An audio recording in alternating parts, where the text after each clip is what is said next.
Hello and welcome to the Daily Mill for Wednesday, the 27th of November 2024. In today's Millwall news, it was a match day today, double match day. So two games, one for the first team, one for the under 21s. I got some good news and I got some bad news. We didn't lose today. That's the good news. The bad news is we didn't lose because the games weren't played. Both games were postponed. One, the first team's game at Portsmouth away at Fratton Park was postponed in strange circumstances due to a floodlight failure. Well, power failure in general, really. We'll get into it. I've got some details to tell you, so if you're interested, stick around. And the under-21 game was postponed due to waterlogged pitch, thanks to the River Ravensbourne. So let's get on to it. Let's have a look. This is from the southernnews.co.uk. Portsmouth versus Millwall postponed due to a floodlight issue. Millwall's clash with Portsmouth tonight at Fratton Park has been postponed due to a floodlight issue. 10 minutes before the match was set to kick off, which was 7:45, so 7:35, the floodlights and the PA system cut out in the stadium. The floodlights came on around 30 minutes later, so 20 minutes after the game should have kicked off, and the players came back out onto the pitch to warm up. After a farcical 25 minutes of waiting to hear whether the match would go ahead, the game was eventually postponed. Likely, as it would have been too late for the match to be completed in time for fans to get the last train back to London. Interestingly, neighbouring non-league club Gosport Borough also postponed their match tonight due to floodlight failure. So what is going on? Now, interesting. So, we have a little look. This is Scottish and Southern Electricity Networks, their power track. And what this is, so let's say there's a power cut in the area and you go, oh no, there's a power cut in the area. So what you do is you'll go to the website, well, I guess on your phone, because you can't do it, I guess if your laptop has batteries on battery, and you check and you go, oh, let me report this, or like, what's going on, call someone up. What they do is they have websites that show power cuts that are known and that have been reported. Because what they don't want is like hundreds or thousands or millions of people calling up and letting them know, hey, we got a power cut. And like, yeah, we fucking know. Like, we'll stop fucking calling us. It's on the website. Are you blind? But as you can see, Fratton Park, Frogmore Road, Portsmouth, there is none. Now, this is not live. This is like former ones as well. You can see here on the side, as you scroll down, the postcodes. The Portsmouth area there isn't one, and this goes back to 4:58 earlier today. You know, there's one in GU9, there's one in West 3, there's one in Reading 14, Reading 42. And even we go back to the early morning, 3:58 in the morning, BH13 area. You've ever had one of them? Like when your alarm clock, it goes off, the power cuts out in the middle of the night, and then your plug-in alarm clock starts flashing, and then you can figure out how long it's been because when it resets, it starts off at 12. So yeah, there was no local power cut. It was just at Fratton Park, and we got confirmation of that in a minute. But like I said, bizarrely, so this is from gospelboroughfc.com. Now, if you don't know where Gospel is, so you got Portsmouth, the city, not Portsmouth FC. If you go up to the shoreline, to the wharf area, by the is it a river? It's a lake, isn't it? So where the water goes out to the sea, to the English Channel, you go to that bit, and then you look over the water. That land on the other side, that's Gosport. Yeah, that is what Gosport is. Their floodlights failed as well. Very weird. So their game has been called off. An unfortunate, unforeseen issue with the stadium floodlight system that couldn't be rectified in time results in tonight's match having to be postponed. More information will come out in the next few days. So weirdly, that's kind of weird. There's no power cut in the area, it's just Fratton Park and Gosport Borough's football ground, their floodlights, kaput. And we got an interview, a very well done interview, 6 minutes 53. I shared it on the community tab on the YouTube channel. It's at bbc.co.uk sounds. I don't know, what is it called? If you wanted to find it independently, I guess you just search for Andrew Cullen Mill game postponed, and it'll probably come up on your search engine. So what's he said in here? What he said basically, Fratton Park as its own substation. So substation is kind of like a tiny little brick building. It has like a grey door with air vents on it. You're very inconspicuous buildings. You don't really notice them. They usually fit in quite well. They're usually covered in graffiti. So Fratton Park has its own dedicated one, and the power comes in there and then it splits off in two. And that's why some parts of the stadium had power and others didn't. Apparently what happened was a fuse board in there blew a circuit, it blew. But here's the thing, even though it's a dedicated substation to Fratton Park, it belongs to the energy company. They don't have access to it. It's locked up. So they had to wait for them to turn up. They get in there, they realise something's going on, they're trying to fix it, like patch it up till they can properly fix it. So that's why the power's come back on. But what he's saying is some parts didn't get power back, especially in terms of what affected the game being called off was the CCTV. Some CCTV didn't get power back, and that was a safety issue in terms of being able to control the crowd, manage the crowd, make sure there's nothing dangerous going on. Without the CCTV, that was a problem. So as they're trying to fix that, because that's the only issue now, because they got the floodlights back. Obviously, if the game is going to go ahead, you need some time. You can't just go, okay, lads, let's go. We don't do that now. You've got to warm up. So they send the players out to warm up, and the players are warming up. And then, as the players are warming up, they realise the problem with the CCTV. They're mulling. They go, we can't. It's a safety thing. We can't really do it. Like it's insurance and all that stuff. Like, what can we do? By the time they're mulling it over, they realise that, let's say, like, you give the players 15 minutes to warm up, then they come back out, and then you kick off. The kick-off date that they were aiming for, the kick-off time that they were aiming for, would have meant that the game would have finished after the last train back to London. And once they realised that, that was it. The game was done. They had to postpone it. They were not prepared to do that to the Millwall fans to stop them from being able to go home until, I guess, like the first train in the morning, like 4 a.m. or whenever. So that once they realised that, now, they just pulled the plug. No pun intended. So yeah, that's what's happened. You can listen to this interview. I'm not going to play it because this is BBC Sounds. Go and check them out. It's the local guy, whatever. It's BBC Solent. Oh, that's the name of the river, though. Is that the name of the river? Yeah, so it's all explained there, but we do have, so obviously the South London Press must have listened to that, because they pick bits out of it and they've shared it as a story. So this is from londonnewsonline.co.uk. Power failure forces postponement of Mills game at Portsmouth, with crowd safety a big factor in final decision. Portsmouth Chief Executive Andrew Cullen admitted that despite getting the floodlights back, there was not enough confidence in the game being completed without an issue, as Mills' clash at Fratton Park was postponed on Tuesday night. The lights shut off just before kick-off, and both clubs announced on social media that the problem's being investigated. The game was eventually postponed about 55 minutes after the scheduled 7:45 p.m. kick-off. There were boos around the stadium after it was announced the game was going to have to be rescheduled.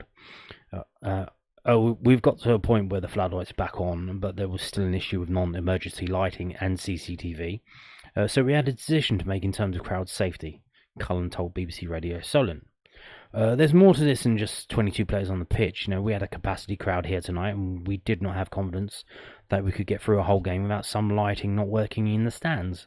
Then we got to 8:30, and then we had a further problem, which was that the last trains going back to London for the Millwall supporters, and they would not have been able to get those back, so a decision had to be made. I'm incredibly disappointed, and I'm upset that we had to call the game off, but it was the only logical decision at that time to do in the interests of everyone's safety. So basically summarise it, but it's a 6-minute interview, so obviously he goes on for a bit more, and there's a thing there. Now moving on to this from southernnews.co.uk. Obviously they still did a post-match interview with Neil Harris, but they're asking him about the postponement of the game. So I feel for the fans. Mill boss after power failure postpones Portsmouth clash. Neil Harris said he felt for the Mill fans after the Lions clash with Portsmouth at Fratton Park was postponed due to a power failure in the local area. Wrong. It was a power failure with the power substation that goes into Fratton Park. 10 minutes before the game was scheduled to kick off, the floodlights and PA system cut off, leaving the fans in darkness for over 30 minutes before the floodlights eventually came back on. So that's another reason why there weren't any announcements. Because a lot of people on social media were moaning about they're not telling us nothing. They ain't telling us nothing. Yeah, because, literally, PA system ain't working. So unless you've got some loudmouth Herbert who can shout really loudly, walking around the perimeter of the stadium, what are they going to do? Both sets of players come onto the pitch to warm up after the lighting came back on, but eventually the decision was made nearly an hour after the scheduled kick-off time to postpone the match due to health and safety concerns. Harris praised the match officials' decision, but said he felt for the 2,000 away fans who had travelled down to Portsmouth. Yeah, I think it was 1,882. Preparation goes in from Saturday at 5 o'clock, after the draw against Sunderland, Harris said. The full process straight away, goes to Portsmouth on Wednesday evening, so preparation for the staff, a lot of work behind the scenes, but then also for the players as well, and then for the fans to travel here. Everyone comes to a game of football for the right reasons, to watch their team play. Then it gets stolen away from you because of something out of everyone's control. It's a frustration for everybody involved in the football match, but probably more than anybody, the supporters I feel for. Our fans have travelled in their numbers to come tonight, and yes, they'll be able to use their tickets in the next game, I'm sure. But they don't get a refund in their travel. I feel for them. So I just hope they all get home safely. I've got to say, the football club were fantastic here with us internally. There was no power in the changing room area, so everyone was sitting in darkness. The match official, Dean Whitestone, in particular, was outstanding. He was desperate to play. Me and John were very, very keen to get the game on because, they didn't have a game at the weekend and we were in a great run of form. So both managers, and the match officials was desperate for the game, but health and safety, come first, and we understand that fan safety is paramount in this. We got as much knowledge coming through as possible until they got to a stage where security and the police had to take the matter out of everyone's hands, and they made the decision for what's in the best interest of the fans. Once we were back out on the pitch warming up because the floodlights came on, we were hopeful that it was going to be it. The referee gave us an inkling that there was going to be a kick-off time, so we needed to get going again, so we were preparing for that. But then the external information came through, and it's a power grid issue, and it's not quite straightforward as the floodlight's not working, and I've learned things about tonight about power grids and electricity that I'll never know, so my knowledge has grown. Whether I'll ever use it again, I hope not, but it has grown. The workings behind the scene, Portsmouth head of security, she was fantastic, and the tough decisions they have to make. I was privy to all of that as much, and I'm frustrated, but I do understand. 2,000 Mill fans have travelled here, and they're usually respectful. We're in a really good place at the moment, and they come to watch their team because we just keep outperforming expectations. The 2,000 fans, Portsmouth fans that travelled to Blackburn didn't get a game, and they were probably here tonight, so they've had double frustration as well. It's a frustration for a lot of people, but I hope everyone can try and understand health and safety comes first, and thank you to the fans for making the effort. Mill's game against Sunderland last Sunday was also delayed after 2 fans suffered medical emergencies near the end of the first half. We got through the game at the weekend, it was a bizarre circumstances, to have 2 medical emergencies in one game, but everyone come through healthy in the end and the right decision was made, and we got really good outcome from the game coming from behind late on, and then tonight, it's out of our control, and we can't control it, and I'm absolutely fine with things I can't control. So as long as the players, come through their training session on the pitch tonight and they're okay, we'll move on to Saturday and we'll look forward to it. So there you go. I will say 2 words, and if you know, you know, and if you don't, you don't. But it's a lot of people say it ain't real. They say it ain't real. They say it's hogwash. It's it's not real. Well, what's happened tonight? What happened the other on the weekend? I'm gonna say 2 words. You ready? Mercury retrograde. If you know, you know. If you know, you know. But apparently, it's not real. So. Now, we may have actually got a bit lucky because obviously we've got Jake Cooper injured. When will the game take place? Well, it's written in the rules. It's supposed to take place as soon as reasonably possible. But for us, that may very well be in January. So it might be a midweek in January. What's happening is that obviously December's pretty full up. We've got extra games because of the festive period, so we might have to wait till January. Now we know that they've removed FA Cup replays, so I would imagine the first option is to play it where there would have been an FA Cup replay in that space there. If not, if both teams get knocked out of the FA Cup third round, they're obviously the FA Cup fourth round. Although, that's if both teams get knocked out, and then the teams that we were due to play are still in it. That's a bit too much. And then we might have a game on Saturday, which I'm sure a lot of us will prefer than going to Portsmouth again in midweek. But I think it's going to be midweek on the FA Cup third round replay date that isn't needed anymore because there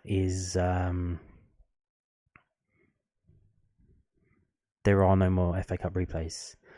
One thing I forgot to mention, so in this interview, I just reminded, so there was some rumours that Sky Sports at the ground didn't have power, so they weren't going to be able to show the game if it restarted. But the guy says that that wasn't an option at all. Sky never said nothing, and it's down to the EFL and the clubs for the game to play. Like, if Sky can't show it on their Sky Sports Plus app, like, that's not our problem. We still would have gone ahead. So apparently that rumour, that wasn't a factor. He says. Now we may have got a bit lucky because this is the team that got put out. And we see Bradshaw, and yes, that is number 3, Murray Wallace. So it looks like Murray Wallace playing at left centre back because Joe Bryan's there as well. So it would have been 4 at the back: Wallace, Tanganga, Bryan, and Leonard, who was captain, because there's no Hutch. Now, why is there no Hutch? He's not even on the bench. Is he injured? Did he get dropped because of the mistake that he made that led to Sunderland's goal? Which, we did see that happen with Neil Harris last season when Danny Mack basically made a mistake and passed it to, I forgot who it was someone who then went and scored, and he was dropped for the next game. So I guess maybe he tried to drop Hutch to the bench, and Hutch threw his toys out the pram. I said, yeah, I'm not, what are you doing? You can't do that. And he said, I'm not going on the bench. Or maybe he's injured, which is crazy. He's injured again. So, yeah, and Bradshaw starts with Coburn. I thought Coburn wasn't there, but Coburn is there, so it's Bradshaw and Coburn. And you assume it's Coburn up front and Bradshaw behind, or vice versa. So this is still 4-2-3-1. And you've got Aziz coming in. SA still there. So, and on the bench you've got Billy Mitchell back. McNamara, Wintle, Langstaff, and Maku, Ivanovic, Honeyman, and Harding.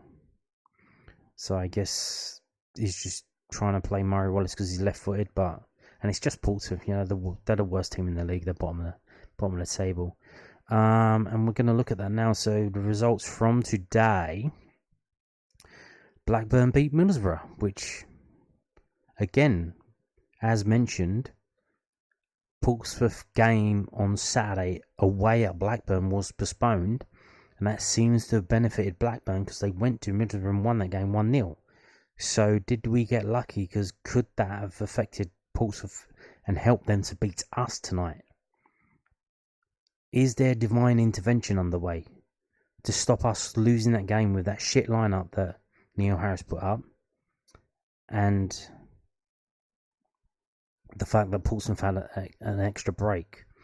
We got QPR finding a win away at Cardiff 2-0, Leeds beating Luton 3-0, and Swansea beating Derby 2-1. So what that does is we drop down, which you would think, oh no, that's bad. Oh no, that's... Well, no, actually, because you got to look ahead. We are trying to get to 5th or 6th. We're trying to catch these two teams because these two teams are not like the others. You can see Leeds, Sheffield United, Burnley and Sunderland have only lost 2 games. These teams are seemingly a cut above. And you can see, so the gap between Sunderland and Watford is 4 points. And Watford had lost 6 games, Middlesbrough lost 6 games. Now, West Brom have only lost 2 games as well, but they draw too many games. They've drawn 9 games already, which is more than half their games. You can't be doing that, and you can see that's affected them. So you would imagine if they figure a few things out and start winning games, they will go up. And that potentially leaves just one of the places left for the other teams to compete with. So Watford, Middlesbrough, Blackburn, Millwall, Norwich, Swansea, Bristol, and Sheffield Wednesday, and anyone else who wants to join in. So yeah, there we are. We are now 9th in the table. We've got a game in hand on the teams above us, except for Blackburn, which is, is Blackburn. It's going to be like, what I mean, Blackburn again. That game. Not last season before. It can't be again though. It can't be again. Maybe it is, and then we actually win the game rather than go 3-0 up and then lose it. That would be nice. That would be nice to revenge, a bit of revenge against Blackburn. That would be nice. And you can see Portsmouth, they got 2 games in hand of the teams above them. They are 2 points away from Queen's Park Rangers above them, and 4 points from safety. So there you go. Now moving on to the under-21 game that was supposed to be played at the Calmont Road training ground. It was postponed due to a waterlogged pitch. So there you have it, postponed. And this is the reason why. This is the flood alert from checkforfloodingservice.gov.uk. The flood alert was removed, but you can see the Ravensbourne River, the tiny blue line in the middle, and you can see Calmont Road. You can see the 4 football pitches. That's Millwall's training ground. And the flood alert went through halfway through Millwall's training ground. And that, if it would have rained more, that would have all been flooded. So that tiny little river that you see there, all of the space between the 2 grey lines could have been blue. That all could have been water. And that, like, literally, it could have all been underwater. Now, obviously, the land on either side was still heavily waterlogged because it's not draining away. It always drain into the river, and that's why we have rivers. The water drains into the rivers, and the rivers take it off. In this case, I believe up to the River Thames, and then it goes out. But yeah, so there you go. That's why the game was postponed. And you see River Ravensbourne level at Bromley. You can see 6 a.m. this morning. It was as high as you want it to be. This is the level, the top of the normal range, 35 meters or so what was that, 0.35 meters. Top of normal range, low-lying land flooding possible above this level. And you can see gets just slightly up there, nearly gets up there, and then it starts to recede away heavily because it stopped raining. Raining overnight from 11:30 all the way up to 5 hours of rain, and it just kept coming. So there you go. That got postponed as well, and there you go. And on that note, thank you for watching, and goodbye.